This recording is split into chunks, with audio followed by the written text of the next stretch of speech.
بسم الله الرحمن الرحيم والصلاة والسلام على خير المرسلين. هعمل لكم النهاردة طريقة الفايش اللي كله طلبها مني. ده اسمه الفايش السريع اللي هو بيتباع في الأفران. كلنا طبعا عارفين الفايش بتاع الأفران، هو ده بالظبط نفس الخطوات ونفس كل حاجة.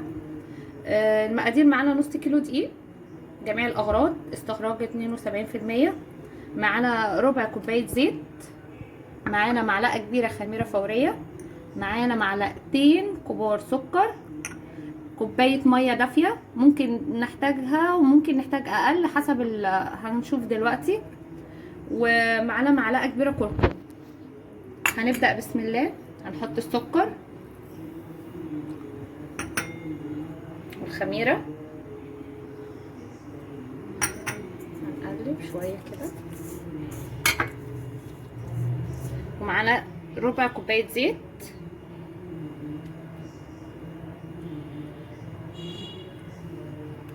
ومعانا هنا الميه هنحط عليها، هننقص بس شويه عشان لو احتاجنا تاني، علشان بس ما تبقاش زياده.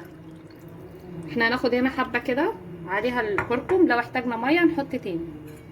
ادي الكركم، معلقه كبيره كركم،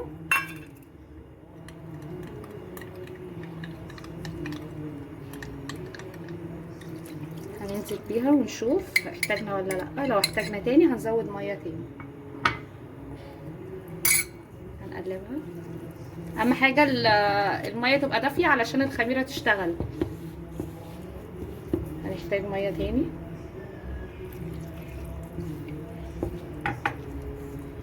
هنا الميه معانا من كوبايه لكوبايه ونص، يعني مش اكتر من كده. نعجنها بس شويه حلوين، ناخد حبه ميه كمان. انا ما بنزلش بالميه مره واحده علشان ايه ما نحتاجش نزود دقيق تاني.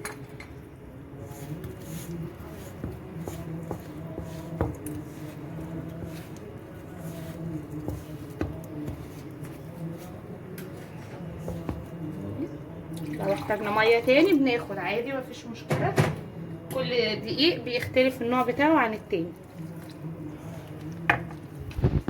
هنا في المكونات بتاعتنا دي استخدمنا لحد دلوقتي كوبايه ونص.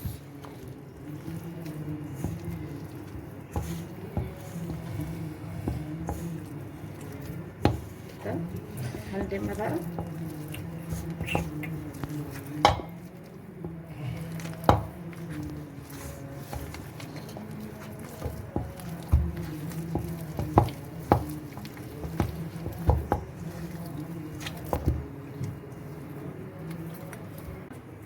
العجينه معانا اهي، بصوا اهي اهي.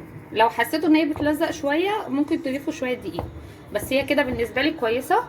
هسيبها تخمر وهنرجع تاني نشوف الخطوات اللي بعد كده ايه. هنا خمرت معانا خلاص بتاعه الفايش. هنقسمها على قطعتين، هي قطعه اهي وقطعين. هنحط على الكونتر او على الرخامه بتاعتنا شويه دقيق علشان نعرف بس نفردها. انا عندي افردها بالنشابه، ممكن تتفرد بالايد عادي خالص، بس هنديها كده لان احنا العجينه بتاعتنا لازم تبقى ملزقه شويه مش كتير. اهي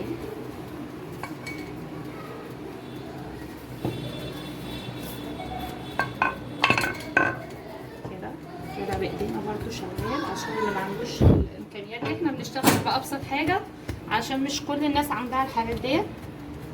اهي دي اهم خطوه، ان احنا نفرده كويس وهنلمه زي ما بنعمل الفينو بالظبط علشان يدينا التوريقه اللي انتوا هتشوفوها لما نيجي نقطعه.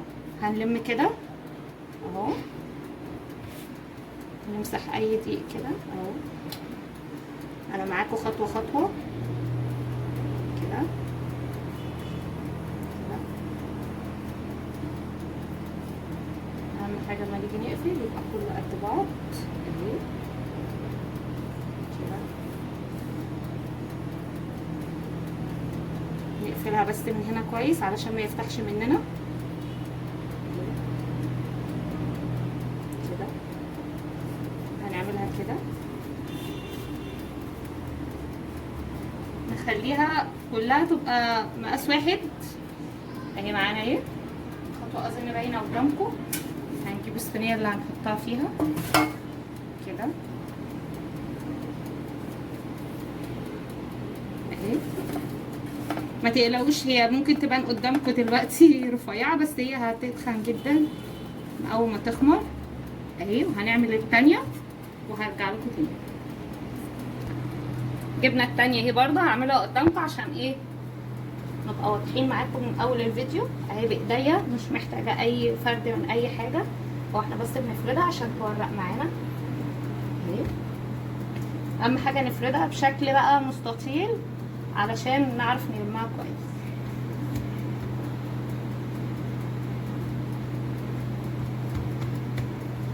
كده هنلمها برضو كده اهي.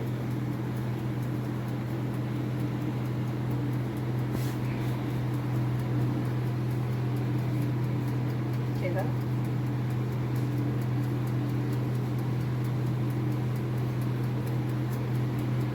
هي اهم حاجه بس نقفل من هنا حلو قوي.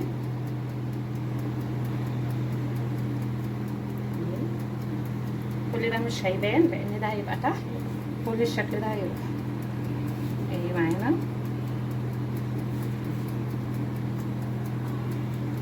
كده. نحطها مع واحده ثانيه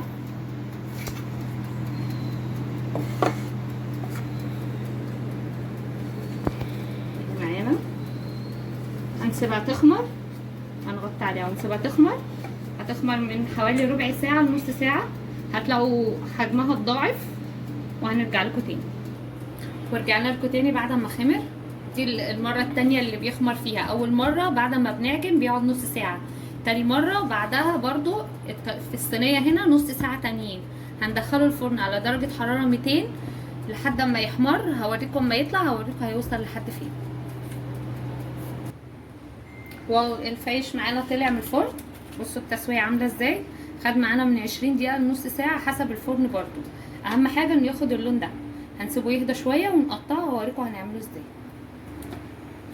واهو بعد ما برد شويه هنجيبه بقى هنقطع كده سكينه مشرشره زي كده اهي. بصوا عقله صباع واحده يعني اهي، صباع. هو ده السمك اللي احنا عايزينه اهو. هنحطه هنا في الصينيه عشان هيدخل الفرن تاني. بصوا نفس الكلام، صباع واحد اهو.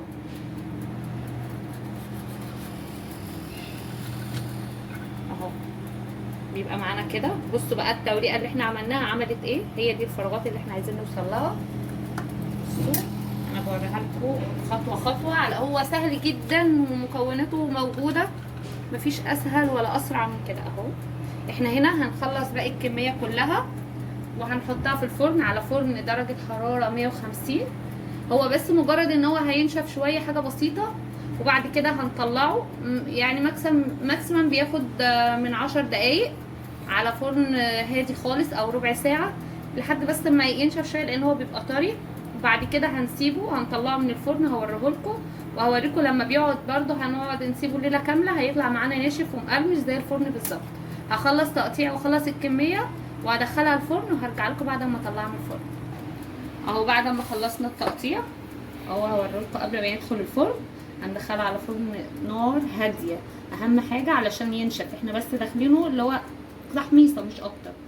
هنخلصه، اخلص باقي الكميه اللي معايا هنا وهرجع تاني. وادي باقي الكميه معانا اهي برضه عشان نبقى واضحين اكتر. دي باقي الكميه التانيه حطيناها في الفرن. هتطلع هحط ديت وهطلعها اوريها لكم على طول.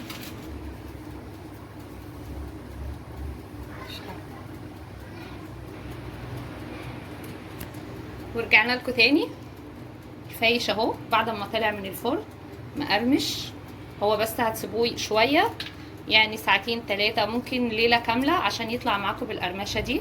بصوا اهو بصوا مقرمش ازاي اهو. وان شاء الله الطريقه تعجبكم وسهله جدا وبتعمل كميه كبيره. احنا لو جبنا الكميه دي من الفرن مش اقل من 60-70 جنيه.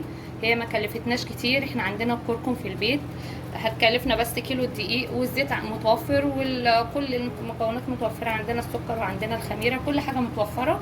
وان شاء الله الطريقه تعجبكم ولايك وشير علشان الصفحه تكبر ونقدم فيديوهات اكتر واكتر. وشكرا جدا لدعمكم ليا. شكرا.